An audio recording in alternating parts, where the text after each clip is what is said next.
দেখো বন্ধুরা, ছেলেটা গরমে থাকতে পারছে না, তার বাবাকে বলছে এসি এনে দিতে। তোর বাবা তো এসি সরকারি আনতে। চাকরি করে। তো আমি কি তার বাবা বলছে যে আমি কি সরকারি চাকরি করি, ঠিক আছে, আমি যখন তো কাজটা সম্পূর্ণ করব তখন তুমি কিছু তুমি আর কিছু বলতে পারবে না। আমি যদি এসি আনি ওটা সম্পূর্ণ করতে তো গেল বলে না, একটা রোজগার ইনকাম করতে কর, হবে। তাহলে ঠিক আছে? তারপরে এরকম শুয়ে শুয়ে অর্ডার করলে হয় না।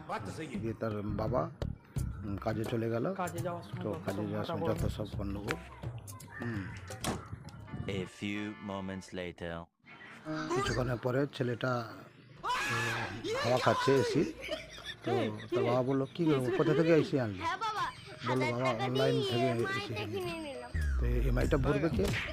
না 1000 টাকা দিয়ে কি অনলাইনে এনেছি, 3 মাস পরে তো মাসে মাসে ইএমআই টাকাটা তো কে দেবে? ওরা খুলে নিয়ে চলে যাবে, তখন আর বর্ষাকাল চলে আসবে। আরে 3 মাস ধরে না মানা দিলেও যায়? এমনি এসে খুলে নিয়ে চলে যাবে। ডিপলি একটু ভাবো তো। আর ততক্ষণে বর্ষাও নেমে যাবে।